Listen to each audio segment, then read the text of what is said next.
Good evening friends, welcome to my new blog. আজ রবীন্দ্র জয়ন্তী। যদিও জানি দেশের অবস্থা এখন পরিস্থিতি অন্যরকম, তবুও রবীন্দ্রনাথ প্রাণের ঠাকুর। তো সেখানে বছরে একটা দিন না গেলে মন মানে না। আর এই বছরটা স্পেশাল, কারণ আমার রাশিয়ান বন্ধু ডোমনা কোনো দিন যায়নি। ওর খুব আগ্রহ ভারতীয় সংস্কৃতি আর কালচার, তাই ও আজকে আমাদের সাথে চলে এলো জোড়াসাঁকো ঠাকুর বাড়িতে। আমি, ডোমনা, আলিশা, ডোমনার মেয়ে আর বাবা। প্রচণ্ড রোদ্দুর, আজকে ভীষণ গরম, কিন্তু আমরা ছাতা নিইনি। আর সব থেকে আমার ভালো লাগছে যে ও যেহেতু শীতপ্রধান দেশের মেয়ে, তা সত্ত্বেও ও আমাদের সাথে সমানে গরমে পুরোটা ঘুরে দেখলো এবং ভীষণ আনন্দ করলো। তো আজকের দিনটা সত্যি আমার কাছে একটা স্পেশাল রবীন্দ্র জয়ন্তী হয়ে রইল। খুব ভালো লাগলো। এবার আমরা বাইরেটা দেখে যখন ভেতরে ঢুকছি, হঠাৎ করে আমার স্কুলের বন্ধু তনুজার সঙ্গে দেখা হয়ে গেল। তো ব্যাস, ছবি তো তুলতেই হয়, ছবি তুলে রাখলাম। তারপরে আবার ভিতরে রবীন্দ্রনাথের সমস্ত ঘরগুলো ঘুরিয়ে ঘুরিয়ে দেখালাম ডোমনাকে, এবং ছবি তোলা তো সঙ্গে রয়েইছে। আসলে আমরা এখন একটা ফ্যামিলির মতো হয়ে গেছি, মানে এখন মনে হয় যে আমার বাবার দুই মেয়ে আর কি, সেই মতোই আমরা ঘুরি এবং আমরা খুব এনজয় করি যেখানেই যাই। ওই বলে না যে আসলে কিন্তু মানুষের মনের মিলটাই দরকার। সে কোথাকার মানুষ, কোন ধর্মের মানুষ, কোন দেশের মানুষ, এগুলো কিন্তু একদম কোনো রকম ম্যাটার করে না। আসল হচ্ছে মনের মতো মানুষ।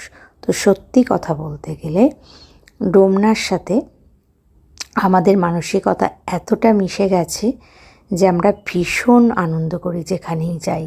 আর এই যে আলিশা, কিছুদিন দেখতে না পারলেই মনটা এত খারাপ লাগে। ও একটা সত্যিকারের পুতুল, মানে যেই দেখে। আজকে জোড়াসাঁকো ঠাকুর বাড়িতে এই যে আমরা এসছি, কতজন ওদের সাথে সেলফি তুললো, অনেক রিপোর্টাররাও ওদের ছবি তুলেছে, জানি না হয়তো কোনো নিউজেও দেখানো হয়েছে। তো খুব ভালো করে আমাদের কাটলো। প্রচণ্ড গরম আজকে, কিন্তু গরমের মধ্যেও যদি ভালো লাগা থাকে তাহলে ওয়েদারটা একেবারেই ম্যাটার করে না। এখানে দেখো চেয়ার পাতা রয়েছে, এখানে সন্ধেবেলা অনুষ্ঠান হবে, কারণ এই রোদ্দুরে বসে তো সম্ভবই না। তো সেই জন্য সমস্ত রেডি করে রাখা রয়েছে। এত বড় বাড়ি দেখে ডোমনা বলল যে রবীন্দ্রনাথ ঠাকুরের এত বড় বাড়ি ছিল, তাহলে ওনারা তো খুবই ধনী ছিলেন, তাহলে ওনারা শান্তিনিকেতনে রবীন্দ্রনাথ ঠাকুর কবে গেলেন। ও আসলে অতটা হিস্ট্রি জানে না। তো আমি ওকে বললাম যে ওটা তো এডুকেশনাল পারপাসে উনি করেছিলেন, এটা হচ্ছে ওনার জন্মস্থান।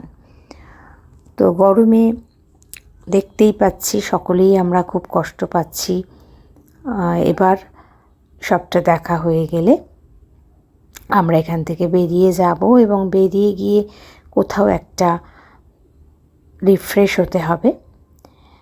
আমার এই জায়গাগুলো ভীষণ ভালো লাগে, যখনই আসি আমি ছবি তুলি। আর এবারে তো সত্যি কথা, বাবা ডোমনার সাথে ছবিটা তুললাম, আর মনে পড়ে গেল দুই কলি রবীন্দ্রনাথেরই লেখা। আমি চিনি গো চিনি তোমারে, ও গো বিদেশিনী, তুমি থাকো সিন্ধু পারে, ও গো বিদেশিনী। তো এবার ওখান থেকে বেরিয়ে আমরা রওনা দিয়েছি। এবার চলে যাচ্ছি আমরা মানি স্কোয়ারে, ওখানে একটু রিফ্রেশ হব, চাটা খেয়ে তারপরে সুন্দর দিনের একটা স্মৃতি নিয়ে আমরা বাড়ি ফিরে যাব।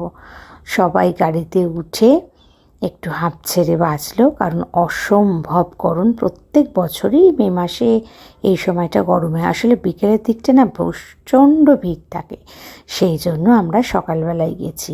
চলে এসেছি মানি স্কোয়ারে, ওখানে আমরা একটু স্ন্যাক্স খেলাম। আর কেমন লাগলো ভিডিওটা অবশ্যই সাবস্ক্রাইব আর শেয়ার করতে ভুলুন।